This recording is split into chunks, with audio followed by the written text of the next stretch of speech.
Right. Hello, everyone. It's Richard here. I'm the innovation coach of today, and I've been working a lot with innovators in my field. So I'll be your host, and today I'll have with me the co-founder of CloudJoi.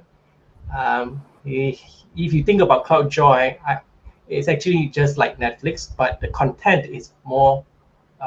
It's more about theater, not movies. So if you get the idea, that's what CloudJoi is, and it's been around. It's very successful today, and there are a lot of theaters getting onto their platform, which is currently founded and run by Kevin and his team. So Kevin, welcome onto the show. Thank you, thank you. Yeah. So to start Yeah, with this discussion or this Q&A session, you just want to share a little bit about CloudJoi with the listeners of this podcast. yeah. Basically, CloudJoi is an online platform for performing arts to buy it as well as to stream the shows online. So we put up three types of shows. One venue, another one is watch online, and ultimately the other one is we call it on demand. So it's pay-per-view. So for forming organizer, it's very straightforward to them. So they have a show running, let's say for example in Kuala Lumpur Performing Arts Centre, for shows on our platform to sell it on ground, and then they do it a recording. They do a recording, a hybrid show. Then we can run it concurrently on our streaming platform called Cloud Theatre. People who cannot access, who is outstation or overseas, they can watch the shows online instead of going to themselves. And then after the things is done, so we want a place for people who archive. That's where the pay-per-view on demand is in. So when pay-per-view to us, archiving purposes and for researching purposes. As we are growing and we have the largest performing arts ticketing system in Malaysia, we currently have about 40 shows concurrently selling. So most of the time lah. So last month was the peak. Yeah, it was about 120 shows. Yeah. That's all. That's a lot of shows to handle. I can only imagine the system blinking and running 24/7 to handle all of it. Yes. But I think from our experience, we know how to manage traffic. So yeah, it's not that kind of huge of a deal to us right now. But new thing that we need to handle compared to a previous startups that we have lah.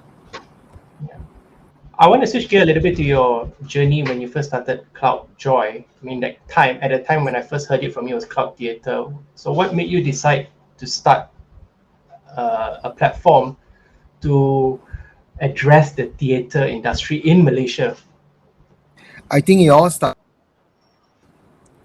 and everyone started in pandemic. Everyone stay at home, and then every theater cannot run. They all started, and during March that time, April that time, people keep releasing their theater piece on Facebook, YouTube for free to let people to watch. And then the other co-founder his name is William. He's a playwright and a producer and art and director. So he just called Dennis up and said, "Hey, I have an idea. Why don't we just do a streaming? Everyone give away for free, and they give away for free, and then they keep telling everybody, please donate to us, please give us money. We don't have money to survive. Why don't we just convert thing to a viable, mainly selling as a ticket?" And then we were just like, yeah, that idea is kind of like a bit hard for us to achieve that time. because we need a lot of things to be done. Ticketing and then streaming and everything. You just need to get everything done. But we just rejected him. And after a few hours later, when the idea sink in, and we just realized, hey, we have one 2 years ago. It's called Cloud Wedding, and it's by Kylie. So we quickly asked our team to take out that project and then to see how viable for us to convert it into ticketing, because the interface, everything is quite similar. We just need to add a payment gateway in front, because wedding is RS, so they don't charge people, so people just put in their name. So what we want to do is like, we put in their name, I'm gonna pay. So that's essentially, that's how we mocked the idea up. And then we wanted to help performing arts that badly, so we just felt, I might just do it first. Can make money or not is decide later, because performing arts need money, because they've been survived through grants and help from companies and everything every year since the beginning. So, and when the pandemic hits, right, so all the CSR stop, because to different channel, because other people's more in need than art. Be the last one to think of. Yeah. So the performing then arts are people who needs to make a living and they don't have a platform now. What about the viewers? Were you thinking about the viewers at the time? No, because I think our methodology is a bit different. So because like we don't care about viewers, we just know there will be people watching, because we have a group of community that is a very theater oriented community that is so tight together, that is like the community itself is like channeling everything up. So then we took to convert everything. That's including to get people to pay for it, and then we set out a press release and everything, and then all using all our resources that to get as much exposure as we can.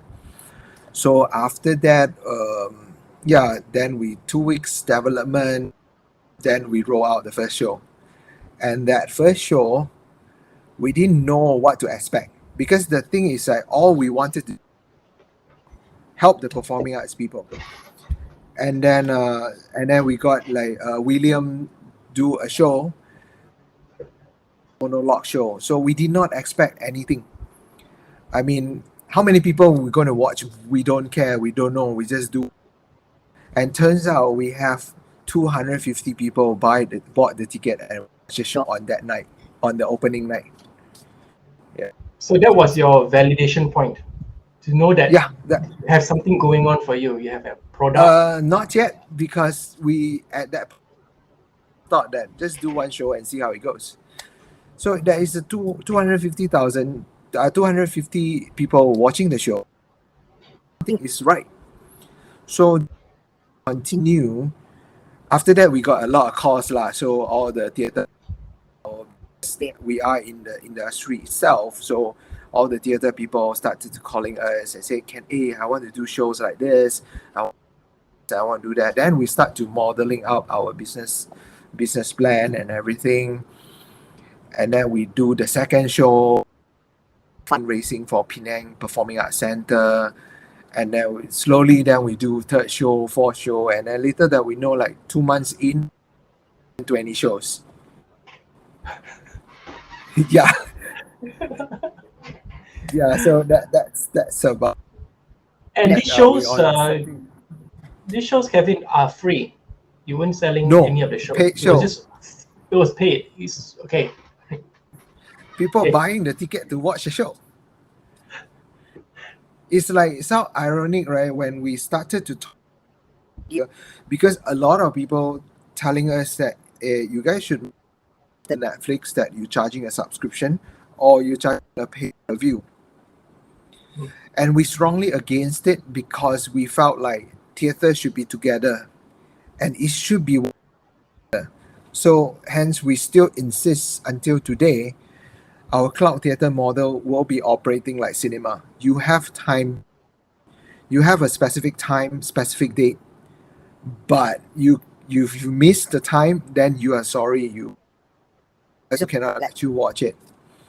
You come in late for 1 hour, you screaming at us and telling us that you were late because you were stuck in jam or what you and then you late, then can I rewatch it? Sorry, no. Yeah, you go to cinema, you go and tell the cinema hall people and I'm late for 1 hour. There's no way they can do that for you. And that's pushing us to another level where we can a group of people amplifying the whole thing together. They Right. they were spreading out emoji. They were like spreading everything. So How, that's very exciting about it. how did that model change after we all came out from COVID? After we came out from the Where lockdown? yeah, we came out from a lockdown. So then the next thing is like when our fate right about cloud theater. So I'm not sure you know who is Sean Ghazi. No. Okay, Sean Ghazi is a Malaysian Jasper. So he's running Bobo KL. Okay, I know Bobo KL. Yes. Yeah, so he and said, "Hey guys, I want to meet you guys." Because he watched the shows on Cloud Theater before. He said, "Can I use your platform? But I don't want to do online streaming." Right. I said, "Okay." Then we were like going back again. Then we think, how can a cloud model a way that like they can sell only tickets without a streaming? That means they need a QR scan the QR code, an app to scan the QR code and everything. So we decided to change, spin out another new name. We call it CloudTix. Essentially, it's a ticketing engine. So we just take out the ticketing engine out of it, and then Cloud Theater remain as a theater, a digital theater, and then Cloud ticketing engine.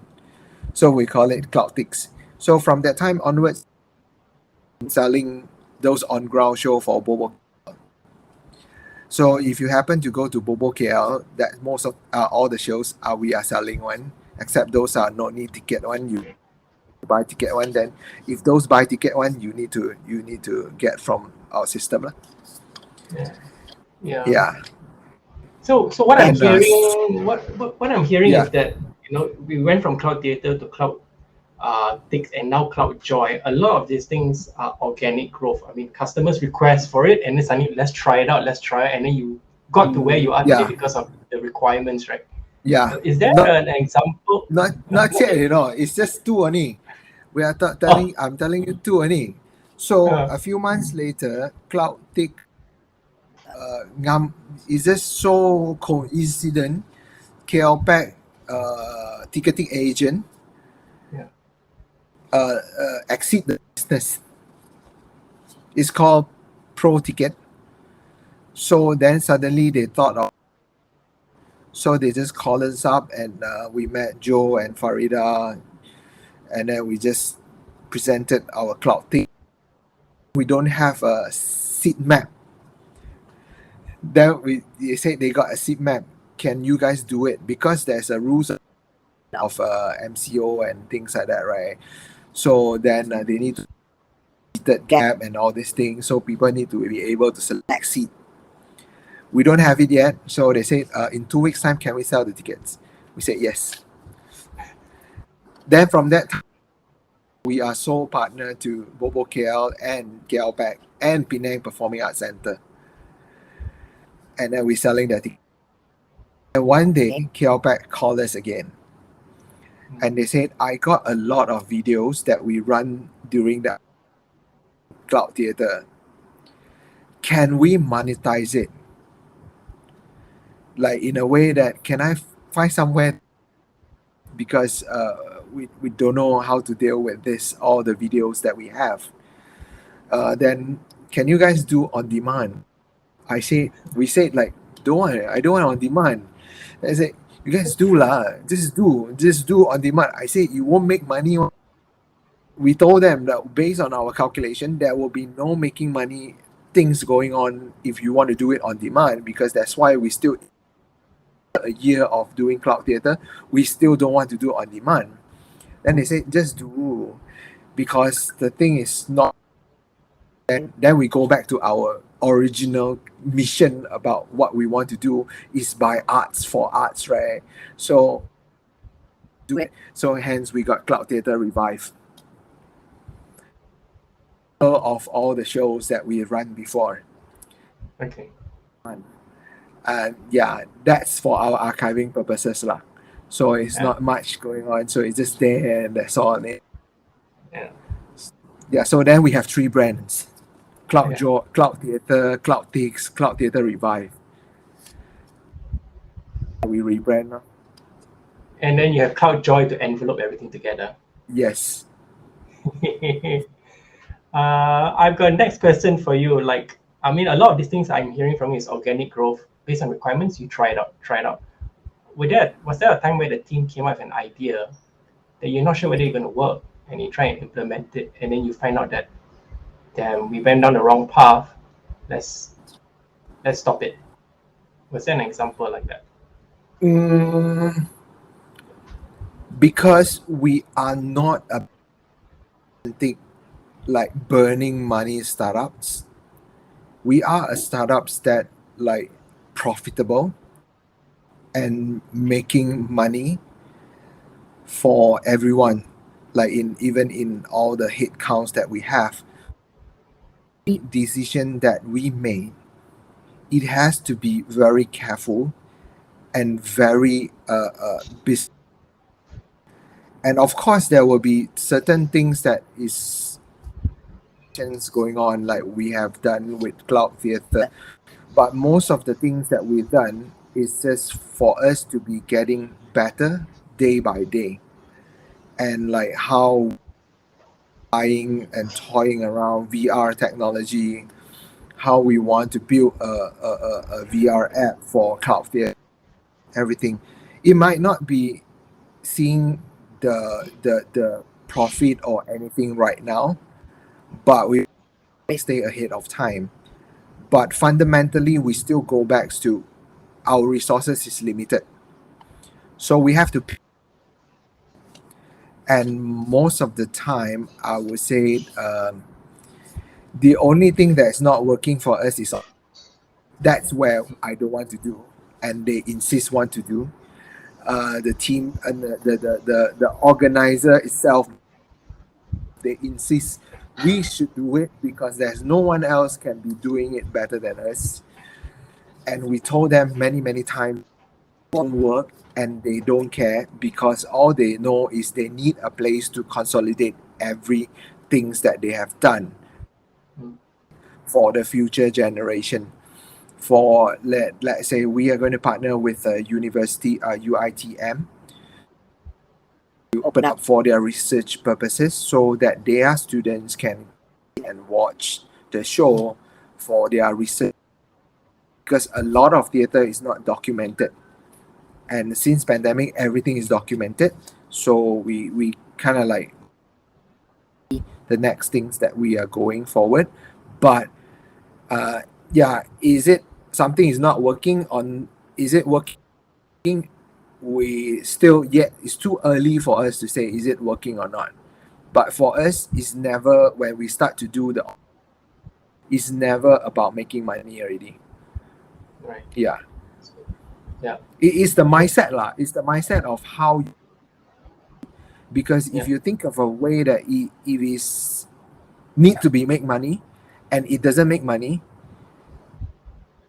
calling it a fail, but it may be not. Maybe it's not now, but in the future. Yeah. It just felt like it's not supposed to make money, then you were never supposed to make money until to the point that we felt like we are confident in the next things that we want to go, then we will do it. Right.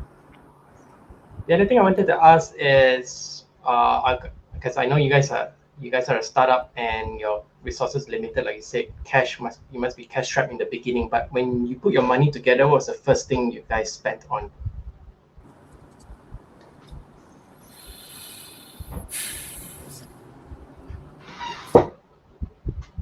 The money that we get on, we never get any money.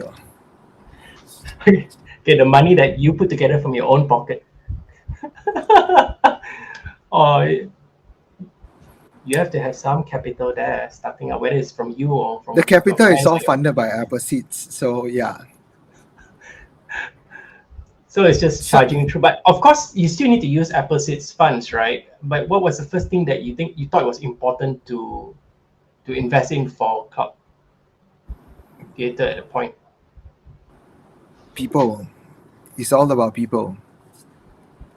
Yeah, Hiring the right people for Cloud Theatre. Yeah, the team, the right people for the whole thing. Yeah, that's where we started to keep on doing. It's all about people.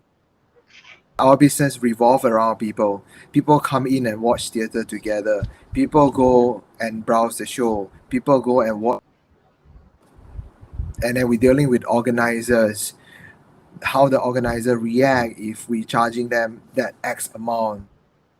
The organizer react if we pay them late and all these things. Yeah. So essentially we are a theatre production. Yeah, it's more like a grab business without anything. So yeah. Okay. So today, what's the most challenging thing for you guys? I think the challenging part is for us. 3 years in already, right? Or 2 years in. 2 years in, yeah, 2 years in, 2.5 years. I think the challenging part is still a lot of people doesn't know what is performing arts. Yeah. What do they call it if they don't know it's performing arts? I mean, people do. They act, know right? all they know performing arts. They were just like, oh, it's theater, it's boring, it's stuff like that, it's everything.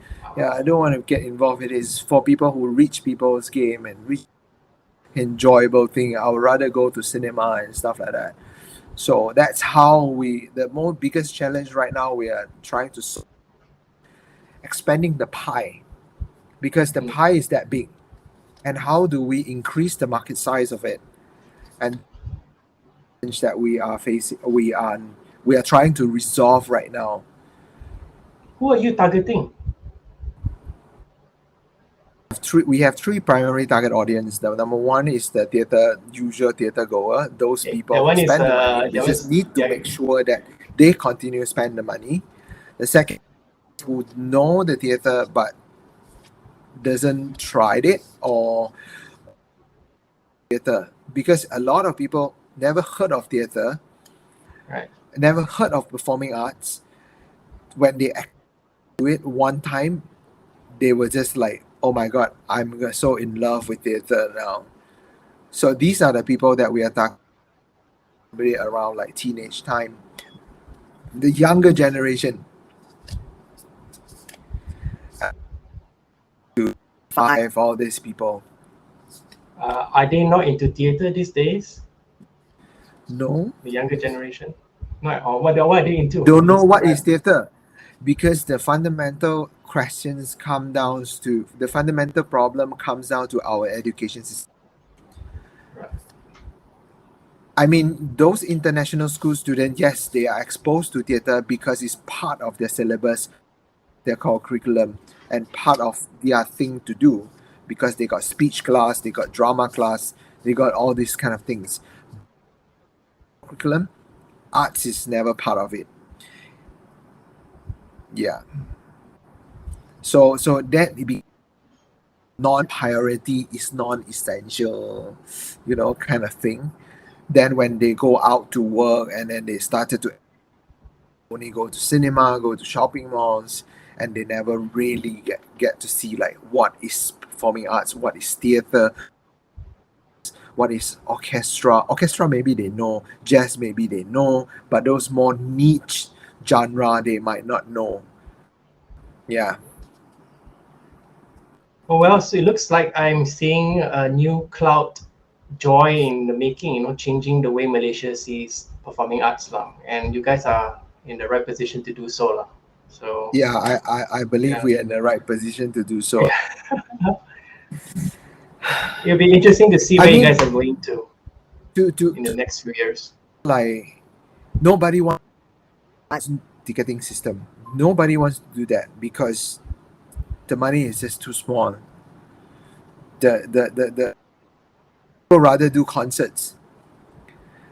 People rather do concerts for superstars because all these ticketing company they all do for Hollywood artists and then all these American artists, UK artists, band, boy band, all these things.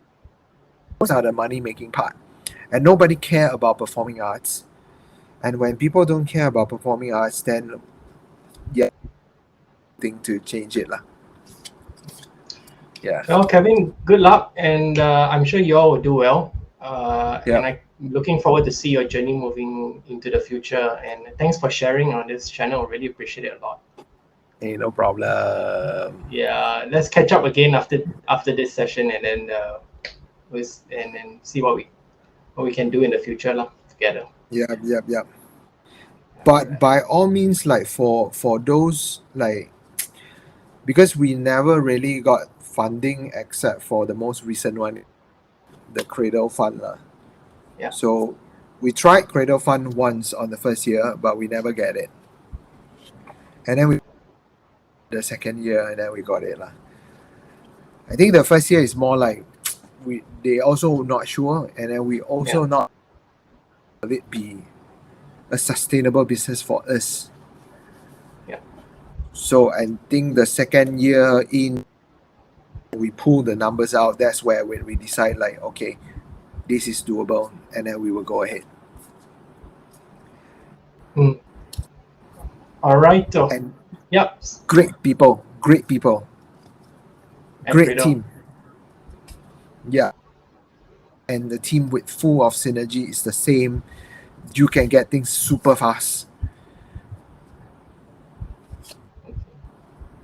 All right. Thanks, Kevin, for the kind advice at the end, and good luck. I'll catch up with you soon. Thanks for sharing. Okay.